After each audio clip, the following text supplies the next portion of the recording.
আসসালামু আলাইকুম। আমি একজন লাইসেন্সধারী ড্রাইভার। তো আজকে আমি কিছু লোকদের বিষয়ে কিছু কথা কমু, আপনারা শুনবেন।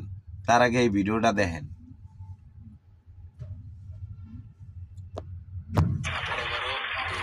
এই যে দেখেন, একটা ট্রাক আইতে আছে, বাম পাশে 3টা সিএনজি, একটা এই যে একটা রিক্সা যাইতে আছে। এই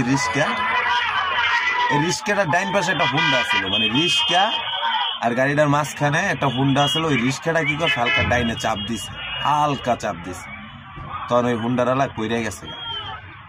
পইরা যাইয়া আর পিছনে আর বউ ছিল, আর বউ মনে করেন যে ওই ট্রাকের চাক্কার তলে পড়ে গেছে, ওই ট্রাকের চাক্কার তলে পড়ছে।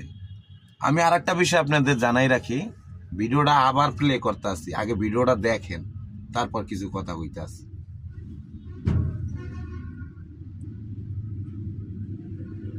এই যে দেখেন, দেখছেন ট্রাকটা কিন্তু আউগেই গেছে, অনেক আউগেই গেছে। পিছনে কিন্তু রিক্সা আর মোটর সাইকেল আছিল। আর ওই যে ট্রাকের যে ড্রাইভারটা, আর পিছে দেখার কোনো, পিছে তো দেখবোই না, কি লেগে দেখবো? হে দেখবো সামনে, কারণ সামনে সব ক্লিয়ার করে আইতে আছে। আর যখন একটা গাড়ি ডাইন পাশ বা বাম পাশ দিয়া ওঠে, যখন হরেন দিবেন তখন বুঝতে পারবো ওই ড্রাইভার, ট্রাক ড্রাইভার, যে ডাইন পাশ নয়তো বাম পাশ দিয়ে কোন একটা গাড়ি আমার উঠতে আছে। যখন হরেন দিবেন তখন লুকিং গ্লাসের দিকে তাকাইবো, নয়তো ডিবার দিবেন। তো ওই রিস্কালায় হালকা একটু ডাইনে চাপ দিছে, আর ওই হুন্ডার হালকা ব্রেক করছে, তাই ওই চাক্কার লাগে বাইজে আসতে হুন্ডাটা কাইতে পরে পড়ে যাওয়ার পরে আর বউ ওই চাক্কার তলে গেছে। এখন আমার মূল বিষয় হইলো, এই জায়গায় ট্রাক ড্রাইভারের দোষটা কি? এই জায়গায় ট্রাক ড্রাইভারের দোষটা কি? রিস্কাওয়ালা ভাই, তোমাদের বিষয়ে আর একটা কথা কই। আমার আপন চাচা কিন্তু রিস্কা চালায়, ঠিক আছে? এই ব্যাপারটা মাথায় রেখো। আমি কিন্তু তোমাদের ইজ্জত দিয়ে কথা কইতাছি এবং ইজ্জত দিমু, এবং তোমরা ইজ্জত পাবা। তোমরা রিস্কাওয়ালা মিসকাওয়ালা ওইটা দেখে লাভ নাই, তোমরা আমার ভাই, এটা হইলো বড় কথা। তোমরা আমার বাবা, তোমরা আমার চাচা, ঠিক আছে? তোমরা ইজ্জত পাবা। কিন্তু বড় কথা হইলো কি জানো, তোমরা মাদারি, মানে কোনো সেন্স নাই, কিছু নাই, ডাইনে বামে কোনো কিছু দেখার সময় নাই, মানে ডাইনে এমনে, হ্যাঁ। এই যে অটোওয়ালারা, এই যে এমনে বড় গাড়ির চাপ যেদিনকে উঠবা উপরে, তখন বুঝবা যে এই স্টার্টিংটা ধরলে আর মাথায় কতটা প্যারা থাকে। আর গাড়িটা তো অনেক উঁচা রে ভাই, তোমাকে যে অটো রিক্সা হুন্ডা অনেক নিচে পড়া থাকে। এটা বোঝার ক্ষমতা যতক্ষণ না আপনারা হরেন না দিবেন, ততক্ষণ এই ড্রাইভারে বুঝতে পারবো না।